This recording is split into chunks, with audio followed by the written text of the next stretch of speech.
So I had the pleasure of being an ARC reader for J.R. Dust, her story Signed for You. The first couple of pages of this story reminds me of a journal entry with the way it was written and the way it feels the need to over-describe everything. I did have a few other issues with this story which I have contacted the author with because I misunderstood a few moments, and rather than rip into it, it was easier just to be like, please explain, and she has enlightened me with those answers. Unfortunately, the first half of this story is a huge struggle for me to sit through. The character we're following is Charlie. She's described as 18 years old, but I'm struggling to hear that 18-year-old voice. She jumps between being a young teen who's going on to 20 and a mother who's seen enough in her life. And unfortunately, I understand that young voices are really hard to write, particularly if you're an older author. But at the times when I was reading Charlie, it just felt like one minute she was described as a 12-year-old, next minute she's a 40-year-old mom, and it was just like, okay, well, she says she's 18, why does she sound like she's had one too many traumatic situations like an older woman would? So it did easily lose me quite a lot. Let me be honest, I'm on the fence with this story. I don't hate it, nor do I completely love it. Am I willing to give J.R. Dust another go? Absolutely. To me, this story doesn't fully pull me in. It has moments where it's good, but other moments where I just skip past. To me, I feel like there's a whole lot of nothing happening for the majority of the story. Even those moments that I was supposed to be hooked with, it felt let down because Charlie instantly had someone come to her rescue, and unfortunately, those type of tropes aren't for me. I understand damsel in distress needing to be saved by her knight in shining armor. That may work for someone, but for me, I would love to see the damsel try her hardest to get out of a situation before calling for a knight in shining armor. So like I said, that trope just doesn't work for me, but that's a personal issue rather than an issue for the story.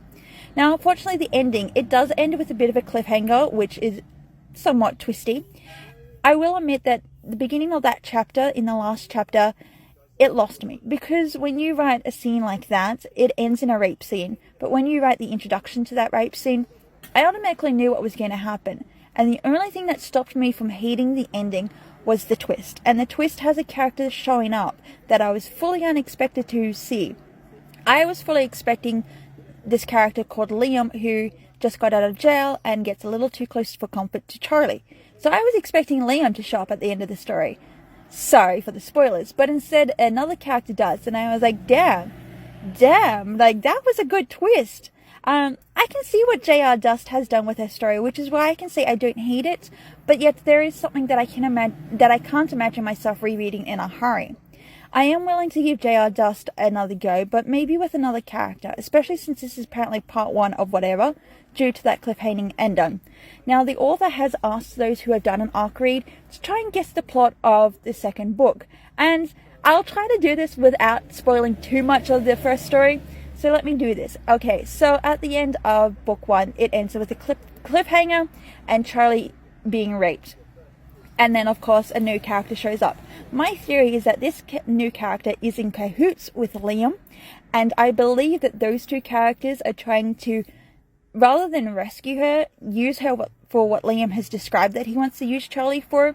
And in the story, this new character is written as a character that everyone's going to try and rescue. But rather than having the audience believe that this character is being rescued, it's more how I imagine that the characters are trying to hunt down this particular new character. Does that make sense? No, probably doesn't, and I'm sorry. I try to remain spoiler free. But essentially what I mean is, in the whole story, the nth character that shows up to surprise everybody, he is a main clue. So I feel like this main clue is going to be in cahoots with Liam and not be a sad little kidnapped story, but rather I'm going to kidnap Charlie instead, and you guys were the reason I was kept away from her for so long. Still doesn't make sense. I do apologize. But yes, like I said, it's a very on-the-fence story for me, but I am willing to give J.R. Dust another go.